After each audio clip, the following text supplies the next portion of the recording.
get it when I get back.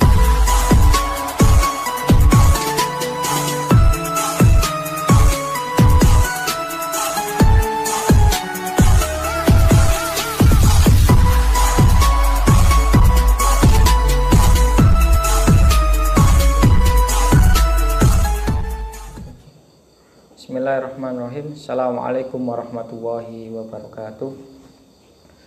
Alhamdulillah alladzi khalaqal mauta wal hayata liyabluwakum ayyukum ahsanu amala wa huwal azizul ghafur.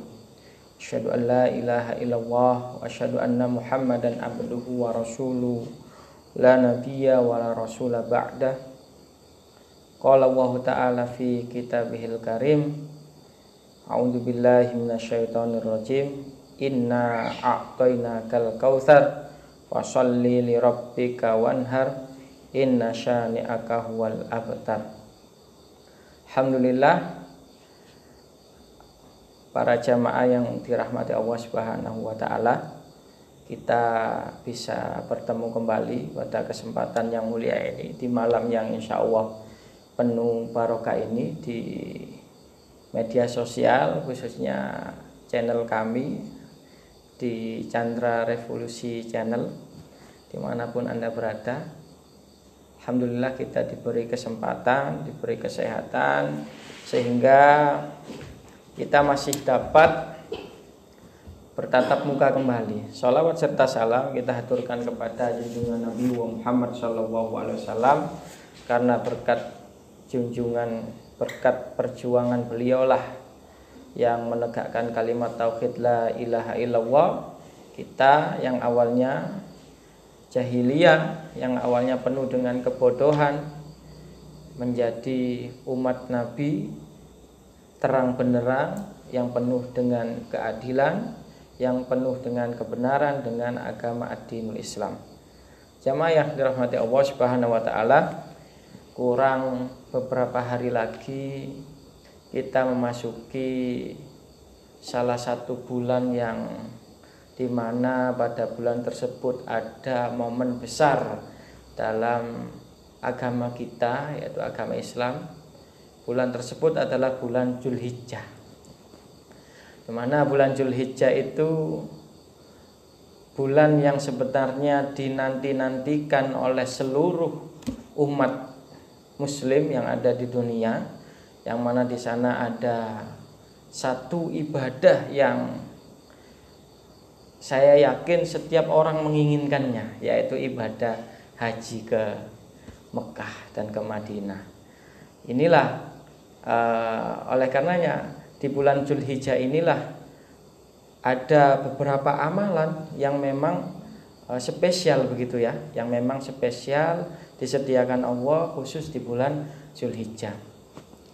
Sebagaimana Nabi Muhammad SAW, amalan-amalan diantaranya di bulan Dzulhijjah itu beliau bersama para istrinya senantiasa puasa di hari pertama sampai hari 9. Ada salah satu sahabat bertanya kepada Nabi Muhammad SAW, su'ila an yaum saum arafah, kata sahabat tersebut, tentang hari Arafah itu apa. Maka kata Nabi, yukafirus sanah al-madiyah wal baqiyah. Kata Nabi, kalau kita melaksanakan puasa Arafah, maka kita akan dihapuskan dosanya oleh Allah setahun kemarin dan setahun yang akan datang. Ini luar biasa. Jadi salah satu diantaranya adalah kita dianjurkan untuk puasa, terutama di 10 awal bulan Dzulhijjah.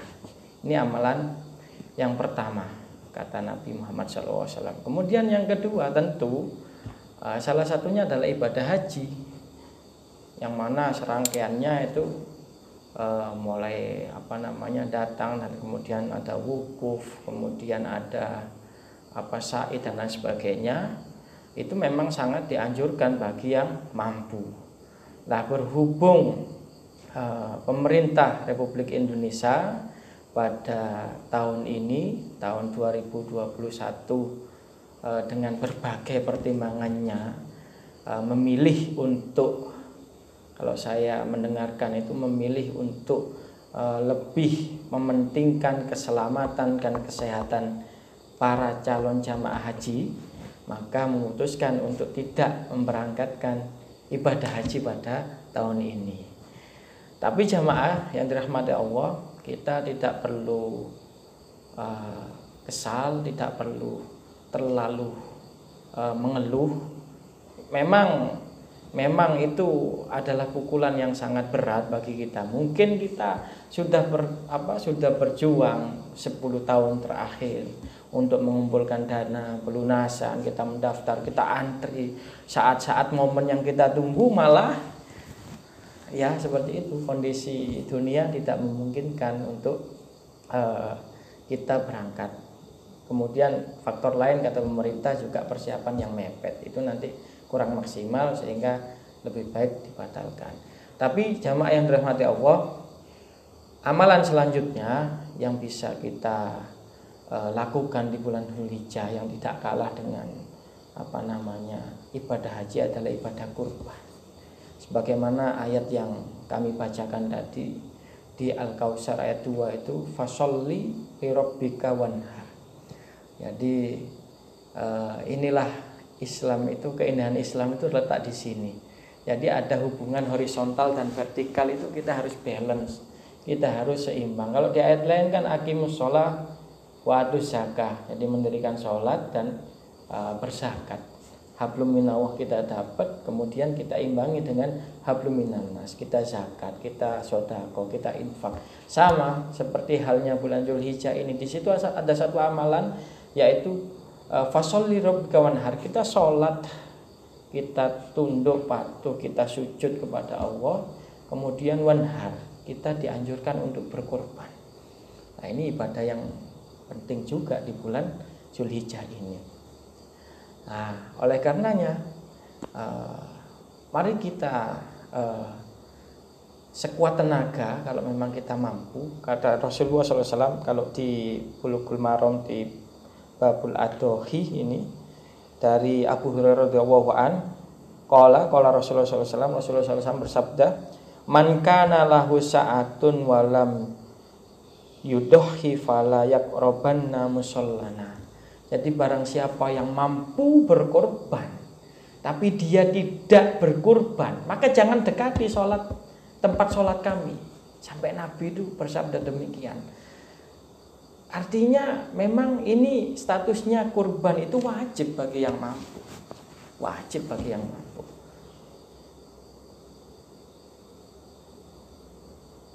Jamaah yang dirahmati Allah Subhanahu wa taala, tentunya di bab Adhohi ini tentang kurban ini banyak sekali hadis-hadis yang membahas tentang keutamaan berkurban, kemudian bagaimana kita tata caranya berkurban itu seperti apa, kemudian kambing atau sapi atau unta yang seperti apa yang paling disukai Rasulullah, yang tidak boleh dikurbankan itu hewan yang seperti apa.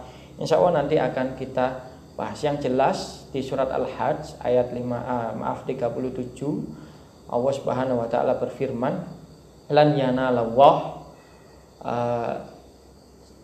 tidak akan sekali-kali, itu kan ya, ada lan yanalallah, tidak akan sekali-kali luhumuha, daging kurban, wala dima'uha, kemudian darah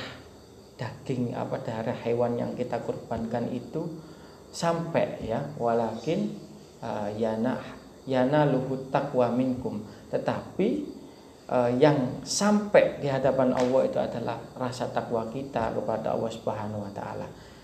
Kadzalika sakhkharaha lakum litukabbiruwah, kata Allah Subhanahu wa taala, itulah demikianlah Allah tunjukkan kuasanya itu. Agar apa? Agar litukabbiruwah, agar kita itu senantiasa mengagungkan Allah ala mahadakum, atas segala petunjuk yang diberikan kepada kita. Babasyiril muhsinin, dan berbahagialah orang-orang yang muhsin, artinya orang-orang yang berkurban karena rasa takwanya itu. Lantas bagaimana Rasulullah berkurban? Saya bacakan hadis yang pertama ini ya. An Anas bin Malik anan Nabi sallallahu alaihi wasallam, dari sahabat Anas bin Malik bahwasannya Nabi Muhammad sallallahu alaihi wasallam kana yudhi bikab syaini aqranaini, Jadi Rasulullah itu berkurban dengan 2 kambing kibas gitu ya, akronen yang mempunyai tanduk. Kemudian apa yang dilakukan Rasulullah? Wa yusammi, Rasulullah menyebut nama Allah, wa yukabbir, kemudian Rasulullah bertakbir atas nama Allah, wa yadau rijlahu ala sifahihima, dan Rasulullah meletakkan kakinya itu di dahi hewan kurban itu. Karena memang kalau kita nyembelih kurban kan harus ditutup gitu ya, supaya ya itu tadi memang Rasulullah ajarkan itu. Itu mungkin ngefek kepada hewan kurban yang kita sembelih. Wa fil lafdin, kemudian di lafaz yang lainnya, dabahahuma biyadih. Kemudian Rasulullah di lafaz yang lain itu menyembelih dengan tangannya sendiri. Kemudian di lafaz yang lain, saminaini, jadi Rasulullah itu berkurban dengan 2 ekor kambing kibas yang sangat gemuk. Kemudian wayakulu bismillah wallahu akbar, dan ketika memotong hewan kurban itu Rasulullah mengucapkan bismillahi dengan nama Allah, wallahu akbar, Allah lah yang maha besar. Kemudian hadis dari hadis Aisyah radhiyallahu anha, semoga Allah radhiyallahu anha, amara bi kabshin aqran. Rasulullah itu suatu saat pernah ingin dicarikan seekor kambing kibas yang memiliki tanduk. Yata'u fi sawat. Nah, ini ciri-ciri hewan kesukaan Rasulullah yang terbaik menurut Rasulullah itu. Yata'u fi sawat. Jadi kakinya itu hitam. Jamaah, kakinya itu hitam.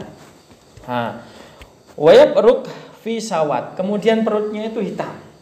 Kemudian wayang duru fi sawat. Matanya itu ada hitam-hitamnya begitu ya. Fa'udiya bihi liyudhiha bihi.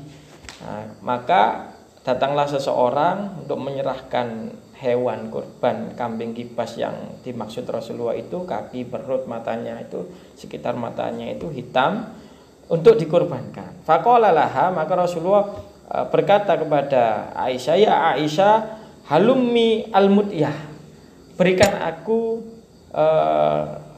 sebuah pisau. Tsumma qala, kemudian berkata, ishadiha bihajar, pisau itu diasah dengan batu. Fafa'alat, maka Aisyah melaksanakan perintah Rasul. Tsumma akhadaha, kemudian Rasul mengambil pisau yang telah diasah dengan batu itu. Fa'akhadahu, kemudian kambing yang tadi itu yang dimaksud Rasulullah, perut, kaki, matanya hitam itu diambil. Fa'adja'ahu, kemudian digulingkan, kambing itu digulingkan. Tsumma dabahahu, kemudian disembelih. Summa qala bismillahi Allahumma taqabbal min Muhammad. Itu doanya ya, wa ali Muhammad wa min ummati Muhammad. Summa dohyi bihi, maka Rasulullah dengan itulah berkorbannya. Kemudian di hadis ini pentingnya waktu berkurban ya. Di hadis selanjutnya dari Jundub bin Sufyan radhiyallahu an, semoga Allah meridhoinya, rahmatinya, qala syahidtu al-adha ma'a Rasulullah sallallahu alaihi wasallam. Falamma qada sholatuhu bin nas nadhara ila ghanam qad tubihat. Jadi waktu itu Rasulullah sebelum Idul Adha itu menyaksikan ada hewan kurban yang telah tubihat, yang telah disembelih. Maka faqala, maka Rasulullah bersabda, man dabaha qabla shalah falyadbah syatan makanaha. Jadi barang siapa yang telah menyembelih hewan kurban sebelum sholat Idul Adha, maka sembelihlah lagi satu sebagai penggantinya. Waman lam yakun dabaha falyadbah ala ismillah. Kalau belum, maka ketika setelah sholat sembelihlah dengan nama Allah. Hadisnya riwayat muttafaqun alaih yang telah disepakati oleh para imam, khususnya Imam Al-Bukhari dan Imam Muslim. Artinya waktu menyembelih hewan kurban itu setelah sholat Idul Adha. Kalau sebelum Idul Adha itu sudah disembelih, maka itu dihukumi sebagai sodako, ya, sebagai sodako, bukan sebagai hewan kurban, bukan. Kemudian ini penting kita ketahui selanjutnya jamaah,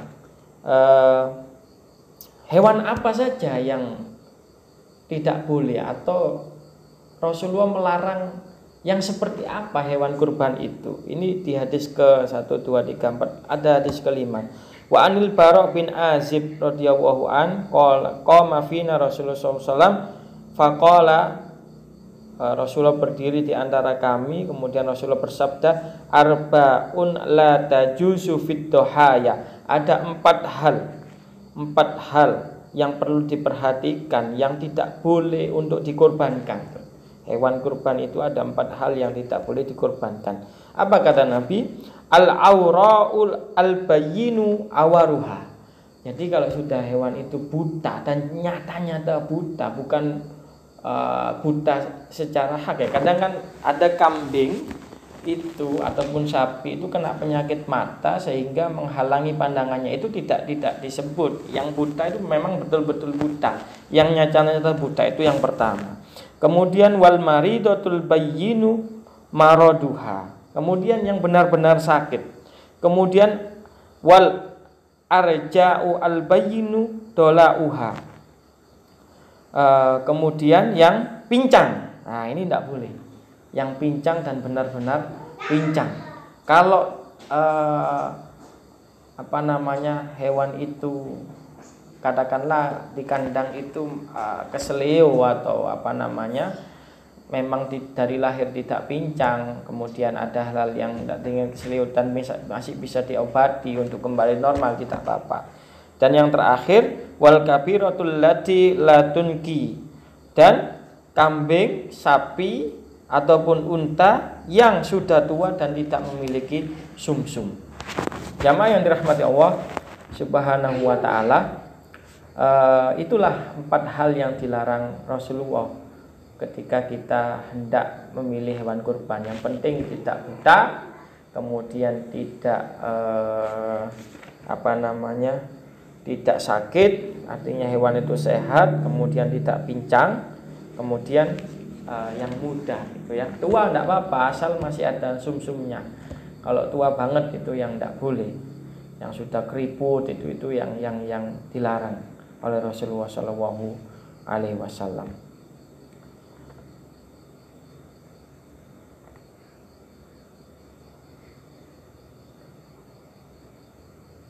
Itulah amalan kurban ya.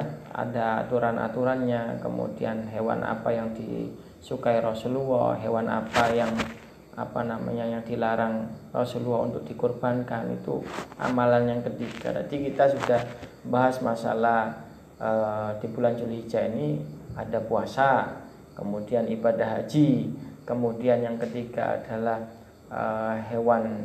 menyembelih hewan kurban, kemudian yang keempat ini kita itu di bulan Dzulhijjah ini dianjurkan untuk banyak zikir, dianjurkan untuk banyak berzikir.